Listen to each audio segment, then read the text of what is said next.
This new crisis comes on the day that the Israeli army is evicting its own citizens from a part of the Sinai about to be handed back to Egypt.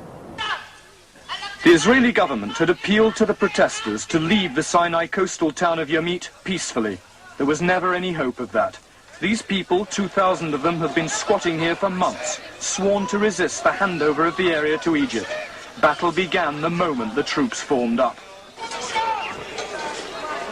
The protesters have spent days fortifying rooftop positions across the town.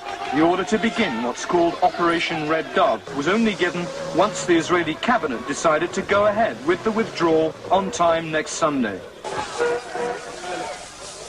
Every one of these people has to be caught and moved out before the handover. It'll take at least 2 days.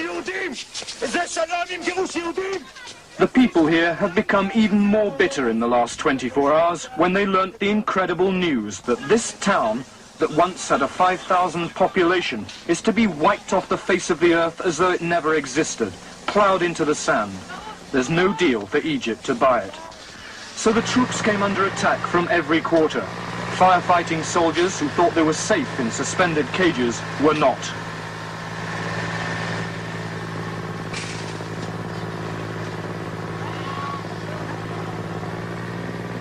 So far, the army have not touched the dozen or so fanatics who threatened to commit suicide inside their bunker. Their leader, Rabbi Kahana, came to see them just as the eviction was starting. Negotiations go on.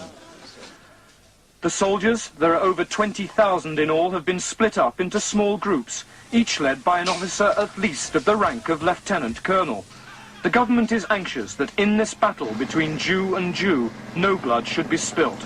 That doesn't look possible. Derek Taylor, News at 10, Israel.